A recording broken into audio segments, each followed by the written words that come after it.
السلام عليكم ورحمة الله وبركاته. شفتوا المشهد الثواني ده؟ هنكمل يعني ولو نصف دقيقة بعده بإذن الله سبحانه وتعالى، مش هطول عليكم الفيديو، لكن مشهد يؤلم النفس. ليه يا جماعة؟ خلي ده يعني زي ما بيقولوا رجل مات وبيقولوا عليه شهيد.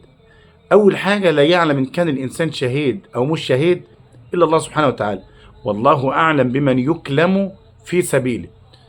يعني طبل وزمر وزيطة وهيصة في جنازة، أولا لا ينفع الكلام ده في تمثيل ولا ينفع في حقيقة. النبي عليه الصلاة والسلام في غزوة أحد مات يمكن يعني حوالي 70 شهيد من الصحابة الكرام رضي الله عنهم وأرضاهم، والله سبحانه وتعالى مدحهم واصطفاهم واجتباهم. والنبي عليه السلام ما كانش بيطبل ولا بيزمر، ولا كان في ناس بيزغرطوا زي ما سمعنا وشفنا. فأنا عايز أوجه رسالة أقول: قل أبي الله وآياته ورسوله كنتم تستهزئون لا تعتذروا قد كفرتم بعد إيمانكم. الآية واضحة، فمن كان على خطأ أو بجهل يعذر، لكن استخفاف واستهزاء اتقوا الله عباد الله. هناخد الثواني الباقية ونختم معكم الفيديو.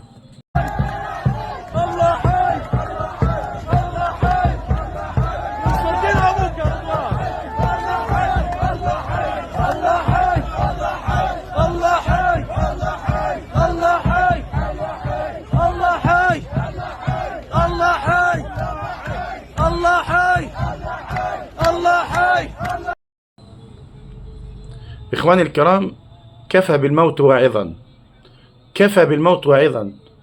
واجب علينا ان احنا نسير في الجنازة، يعني يرق القلب وتدمع العين، ونذهب الى المقابر ونعود بتوبة الى الله. يا بني لا تؤجل التوبة فإن الموت يأتي بغتة. وصل اللهم وسلم وبارك على سيدنا محمد، والسلام عليكم. وجاءت سكرة الموت بالحق ذلك ما كنت منه تحيد